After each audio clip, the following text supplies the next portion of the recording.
Welcome to the Grow Your Business and Grow Your Wealth podcast with Gary Heldt. Gary is an expert in helping business owners put together a plan that will provide a better future for their businesses, themselves, and their families. On the podcast, Gary interviews other professionals who share his vision, and together they share secrets and strategies any business owner can use to build a better financial foundation for your business and your life. Hey, welcome back to the podcast. This week, our guest is Daniel Scherotter, and he is a business broker, M&A advisor, entrepreneur, and partner at Filament Business Advisors. He works with business owners to increase profitability, strengthen company value, and prepare their business for a successful sale before they ever go to market. Daniel specializes in helping entrepreneurs identify the factors that drive buyers' interest and maximize business value. Welcome, Daniel. Thank you. So give us your background. I mean, how did you get into, being a business broker and entrepreneur? Well, that's a good question. You won't meet many business brokers that started out of college as a business broker. Right. Most of us come from either small business ownership, like me, or maybe commercial banking, SBA side, something like that, or commercial real estate, and then you wind up in the business side. Maybe management consulting, also me. So I was a successful chef, multi-unit operator in San Francisco, and I president of the Restaurant Association, consultant for major companies on R&D, and I sold my businesses to my junior partner and moved on to the next step when my kids were little, and I didn't want to be at a restaurant all the time. So I did teaching. I've done consulting for small businesses, mainly originally in hospitality, hotels, boutique hotels, restaurants, restaurant groups. And I moved to Richmond, Virginia, about 9 years ago, and started off developing food and beverage concepts with a developer, adaptive reuse projects, wound up managing construction, and moved on to boutique hotels. And I was working on a business plan project with Filament, and then COVID hit, and they said, well, this project's not going to go anywhere anytime soon, but we like the way you work. You want to join us, and because we need a business broker. And I'm like, what the hell is that? I sold my business the old-fashioned way. I had a protege, I groomed the protege, I trained the protege, and I made him an offer he couldn't refuse. So we went through it. He brought in a sales training. My partner brought in a sales training guy, and I was off to the races. And for me, what I liked about it is, the problem with doing small business consulting is that your clients don't listen. Mm-hmm. They're comfortable. They tend to be comfortable with where they're at. They tend to be most attracted to the least profitable parts of their business because that's what they like. And they don't necessarily let the numbers talk to them. And I was, I think, always okay with that. And so the great thing about brokerage is we offer, and our model is, at least the way I do it, is we offer all this advice on what to do to ensure a more likely sale and a better sale, a higher price, better terms. And when our clients ignore us completely, which is not abnormal, we turn that around and give it to buyers to bring them into the deal. What we find is that most business buyers are not necessarily founders, they're operators. And so they are good with a roadmap, but not necessarily going to figure it out all on their own. So in every ad of ours, there'll be a paragraph where there's a new buyer could, which is our way of saying our client didn't bother and didn't do this. And so if you buy this, follow these steps, then we believe you'll be more successful than the current owner. You'll get your money's worth faster. Right. So for me, I like that. And you have an end goal of success, which is the business sells. what do you think that the biggest mistake that, a business owner is making when it comes to selling their business? They don't think about it ahead of time. Hmm. So they don't tend to stage the house for sale. You're and I know this from being an operator, right? So your typical business owner is looking, number one, to minimize taxes, right? Yep. Also to pay as little as possible for everything, including things you shouldn't be paying as little as possible for. Accounting being a good example, Hmm. legal being a good example. Um, So, you're going through and if you're in the restaurant business, you're not shopping at the grocery store, you're bringing steaks home from work for, half the price. You're running all your expenses through the business, so it shows no profit, and you get a tax refund at the end of the year. And the problem is when you go to try to sell that, you have to do some creative add back reconstructing of P&L statements and whatnot. But honestly, it raises red flags to buyers when you have lost money for, the last 3 years. Um, so there's that, but also your typical owner, especially in the like under 5 million range, uh, they have a job as much as they have a business, and they like doing what they do. If they're a chef or a plumber or HVAC guy, they like doing it. And the mindset of why should I pay someone to do this if I can do it better myself is not unusual. Right. And it makes sense. They take home more money, right? They're not having to pay someone.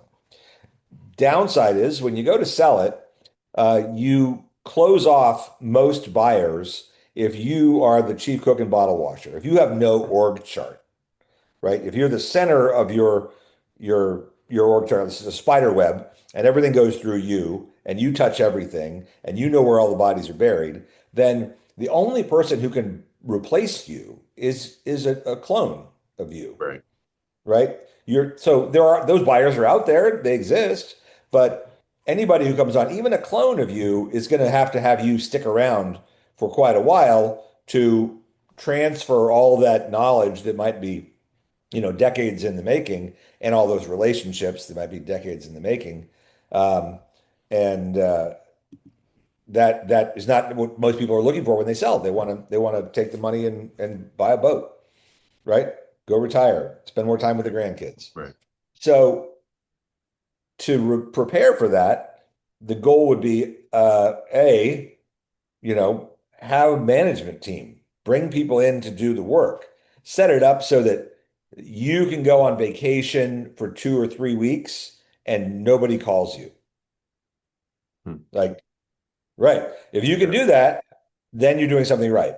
Right. Because I mean, I will say that if it's true to buyers, say, look, because suddenly it's open to more buyers. There's plenty of Oh, buyers yeah. who might want your business for many other reasons, but might not have the expertise in that field um, to be you. So if it makes money and it can be operated remotely, and you can, as a new owner, just be strategic and start making decisions about growth and marketing and directions and acquisitions and other things, and you're not doing the main function of the business or not acting as general manager, well, then you just have way more potential buyers, which Right. means higher prices. Now, So, it might have a lower profit level, but you have made more buyers. So yeah. So in looking at that type of situation, you guys are coming in, somebody wants to sell the business. First of all, and we always say, hey, we win as much leave room as possible, but truly, what's the amount of time that you guys really want to get involved before somebody's going to go to market? Because it's not listing, but really going to market is the first thing. And then secondly, talk about, some of the things that you guys do to help them get prepared to go to market. Because I think that so many times people think that it's like, oh, I'm going to list my business tomorrow. I need a broker to list it for me. And there's like so much work that needs to be done before that. well, our 1 year services agreement starts ticking the moment we have all the financials and other documents we need. That frequently takes time. Hmm.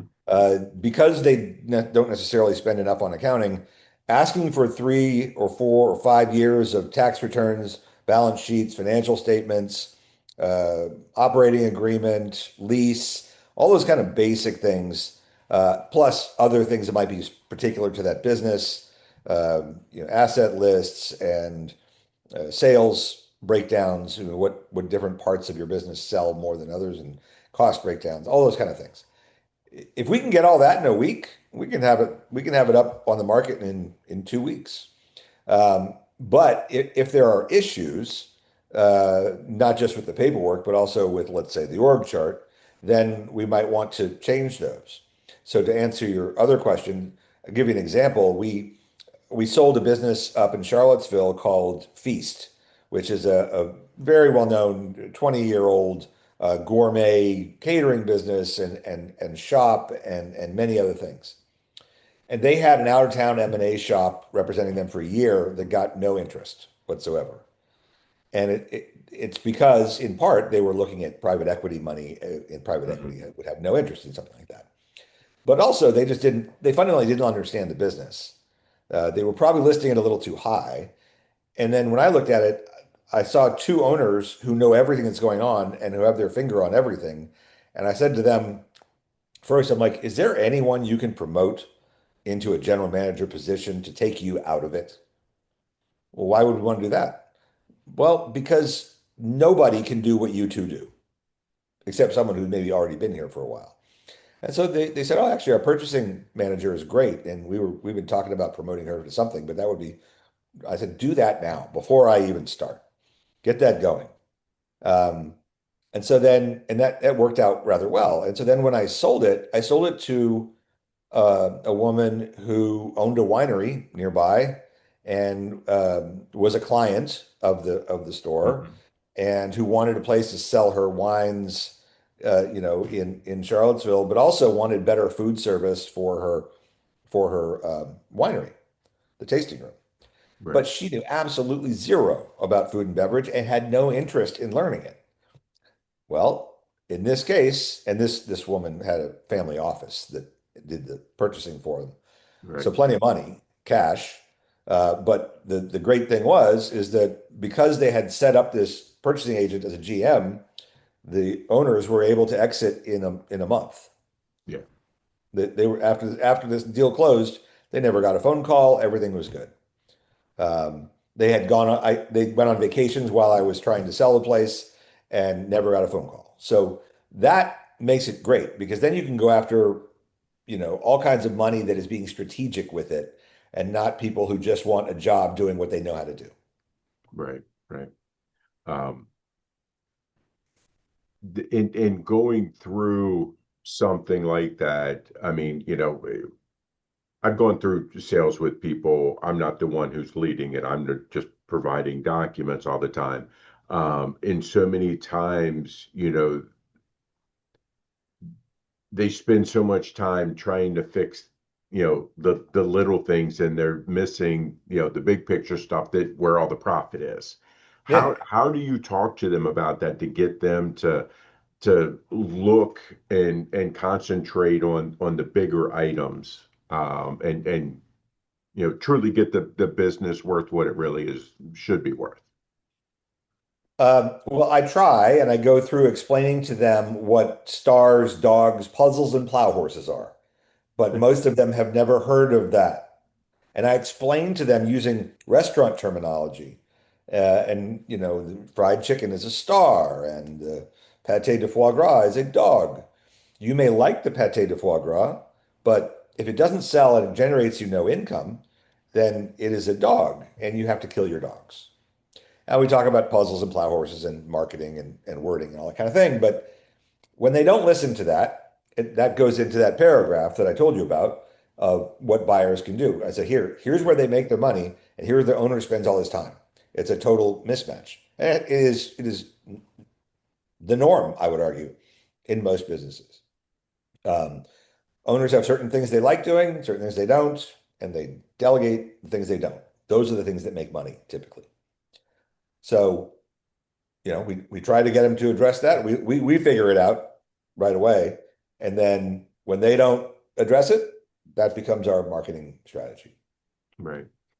When, for people that are thinking about selling, when a broker is asked to come in and do this, from a fee structure standpoint, how does that usually work? Well, most brokers will just take a percentage at the sale. Hmm. In some cases, if a client wants additional marketing materials, that might be a couple grand to put together, fancy brochures, PDFs, that kind of thing that can go out to particular types of buyers. And it is nice. I mean, it looks professional. It gives some buyers, serious buyers, look for that sort of thing. Occasional buyers, not necessarily. Uh, but ultimately, we have to get all of their documents and put them in a vault, online vault for buyers to look at anyway. Right. So there's that. And in some cases, if businesses are, going to take a lot of work, particularly hard to sell, there might be a retainer that comes out of the end fee at the end, or it might be a consulting job that happens before the listing. But that's on a case by case basis. Normally, in 90 some percent of the cases, it's a percentage taken out at the end. And it tends to be around 10% on the first million in enterprise value and 8% on the second, and, a modified Lehman structure, 6%, 4%, etc. Gotcha. Now, is with that percentage that you're saying, does that also include any work that you're doing to, say you come in and it's, one man, one person like you talked about with the chefs and stuff like that, but they don't have any of their systems documented, so forth and so on, and you guys get involved in helping with that. Do you guys charge Well, additional fees for again, that? that's a case by case, and we might. Normally, they don't want to pay for that, and so therefore Correct. that affects the value. I think a lot of buyers are savvy enough to know that, like, look, you're buying a whatever $500,000 a year restaurant. It's nothing, right? They're you just left Capital One with a pension with a severance check. You want to do something totally different. This is totally different, and they will have absolutely none of the sophisticated reporting you're used to. You will have no high functioning team all rowing in the same direction, all from the same business school. It's just not going to be that. That's not what it is. Right. And so if you expect that, fine. Now, would I like to get all that together? Yes. And we do as much as we can, but if it becomes a full-time job, then it's going to be a consulting gig first, followed Right. by that. Right. That is becoming more common. Um, people are, and as the silver tsunami crests, realize that if there's one HVAC business for sale in Richmond right now, 5 years from now, there's going to be 10. Hmm. And so the staging the house for sale thing is going to matter because the multiples are just going to drop. Supply and demand are pretty simple. Multiples are going to drop, and the less prepared businesses just won't sell. Even now, only 20% of the businesses listed sell, believe it or not. They don't all, it's And not like selling a house in the suburbs. right. I mean, what's the reason for that? Usually, I mean, it could be poor marketing on the broker's part. It could be poor financials or operations. Um, but mainly, usually, it comes down to price, Hmm. right? If we do a broker's opinion of value, which is it's based on accounting principles, but it's market based, and so we look at and show our clients what other businesses like yours have sold for. And are on the market for. So you see what your competition is. And so we suggest pricing it around, here, but it's probably going to sell around here. We'll try to get here. Believe me, we're incentive Right. based, but it'll probably sell around here. That because that's what the market looks like right now, right? When you guys do that, how many times are you guys significantly below what the buyer or what the seller thinks that they should get? We're usually below that. Yeah, I mean, and most brokers will tell you the same thing. Most owners, especially people who put their, hard-earned cash, blood, sweat, and tears into a business and can see nothing but potential for the next buyer, right? The reality is, if you look at other businesses just like yours or similar enough to yours, that this is what they actually sell for. The sales are based on earnings usually, Hmm. right? Or revenue, depending. It does depend who the buyer is. So if you're a strategic buyer and you're really just buying the Rolodex, you're buying the client list, and you already have a scheduler and an estimator and a bookkeeper and all that staff that you won't need, you're not really caring about how much some guy, who, $1 million a year is making because you're $5 million a year, you have all the infrastructure, you just want their book, right? So you're going Right. to add that $1 million in revenue for very little additional cost. So that buyer, that strategic buyer, which is of course our favorite, is going to pay more because the business is worth more to them. Whereas the guy coming out of Capital One, he's going to look at the P&L and L and see what does it make, right? How long will it take me to get my money back? Right. Or maybe what are the assets worth? Not how most people think, but it is a valid way to think. What are the assets worth? Okay, I guess that's worth it. I can see myself. I can make enough money to live on and pay back the initial investment in a reasonable time frame. So that person's going to pay based on earnings, which typically in a small business are not as high as they could be, Right. right? So we aim for the strategic buyers. They're going to pay more, but it does depend on the business. Yeah. Do you guys run into many times with the owners that are selling that sometimes that their egos get in the way Yeah. of it, and how do you help overcome that? The egos definitely get in the way. And I mean, I think it helps that I come from that world and I know what they're thinking and I hear what they're saying and I realize the struggle. But we talk about having to kick our clients in the shins to some extent and say, look, this is what the world looks like. You, I had a guy a few years ago who wanted $700,000 for a pizzeria. I mean, the pizza was good, but it wasn't any great shakes. He made 150 a year, but no one's going to pay that. That would make it the most expensive pizzeria in all of Virginia, Right. probably the East Coast outside of New York. It's not going to happen. And you can explain that to people, and if that's their mindset and they believe it's worth it, then I say, okay, well, this isn't going to sell. So I'm not going to waste your time or mine. You keep operating. If you can get the sales up to, double where they're at and the profit triple where it's at, then we can have this conversation about what you're looking for, but the value is not going to go up. And more importantly, like I said about the silver tsunami, you could do the same sales or even slightly higher sales over the next 5 years, and the value of the business will go down just because of supply and demand. Right. So, you know, if they're unrealistic and and it happens all the time, and we're constantly shaking our heads why people close a business instead of selling it, right? It happens all the time, and you read it in the local paper, and you're like, why did they close that? They could have at least gotten a few $100,000 for it, right? Wouldn't that be better than nothing? And ego is always the problem. Yeah.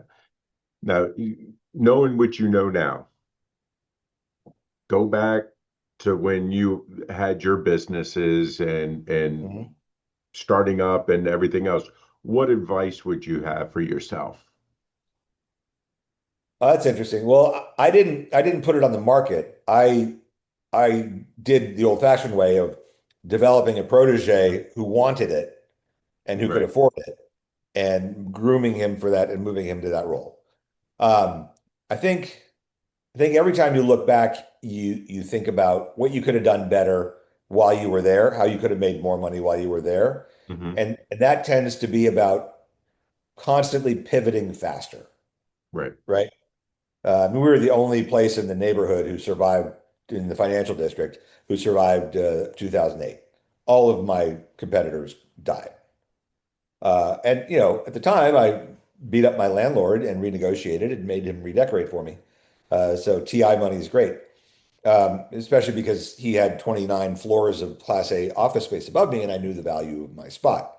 So Right. I was able to beat him up for that and get that. I probably would have been more aggressive about probably cutting staff that were, pastry chefs. I cut her, but I didn't cut her soon enough. Right. General manager, cut her, not soon enough. Um, Probably would have been more aggressive about developing other lines of business rather than kind of sticking to where we were at. We made changes, but I look back and I'm like, I could have done so much more, right? Right. Right. So, what if I not asked you, you wish I had? Um, what should people do who have a business vis-a-vis the sale? Hmm. So I think that most owners should always, no matter how old they are, even if they're 40, should be thinking about, all right, what is my eventual exit strategy? How am I going, when the time comes, how am I going to be ready to sell this thing and how am I going to make the most money possible on that sale? So in other words, how can I start thinking about this not as my passion project or my hobby or my job, but as an asset, a business? Hmm. And that might, you might talk to a broker, buy us lunch. We love pastrami. Um, so if you were to talk to a broker, they'd talk about the org chart and they talk about getting your accounting together and start growing niches and getting long-term contracts and locking down management with great, benefit packages, so that really it's about improving the business so that you don't have to do anything particular, right? So that you don't have to, if you're the chef and you're the only guy who can make the sauce, you're always making the sauce, Right. right? And so you don't want to be that guy. You don't want to put your name on the door because it's hard to sell Alfredos Yep. unless you find another guy named Alfredo.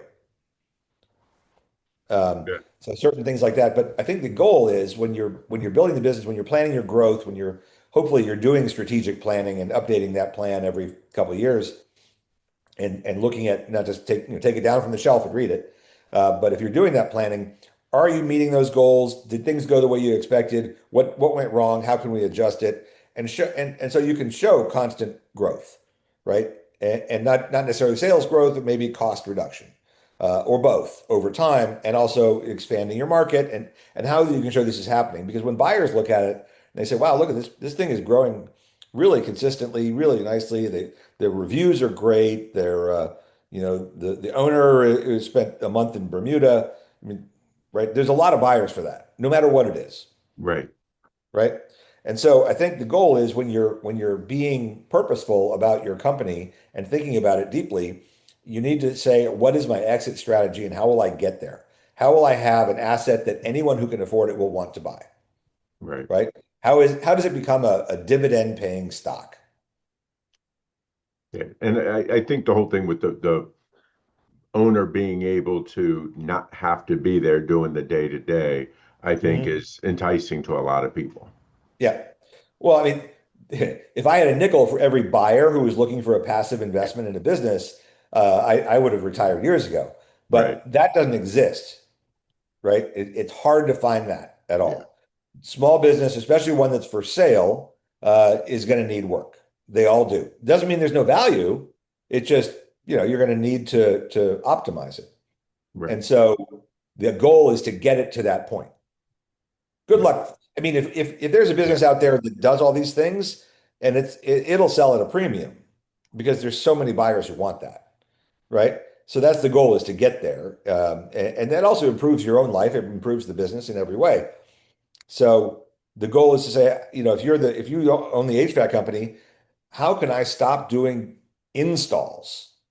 How can I stop doing service? Who do I get in those jobs? Right? How do I stop answering the or scheduling people? Hire a scheduler.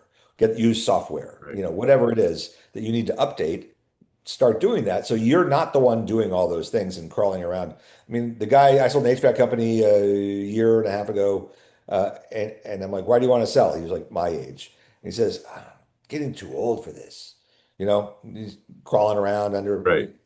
okay, well, great. You need some, skinny 25-year-old doing this work, right? Perfect. Where do we get them? How do we train them? Let's start working on that. That's the goal.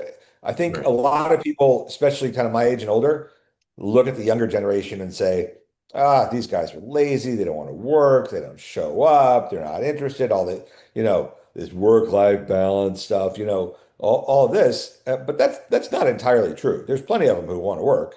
And if you can't get people to do their work in 40 hours a week, maybe there's something wrong with the way you're scheduling or hiring, Could be. Yep. training. So they're out there. Maybe they're immigrants, right? Maybe you need to learn Spanish. Hmm. I suggest that here in Richmond, and people look at me like I'm crazy.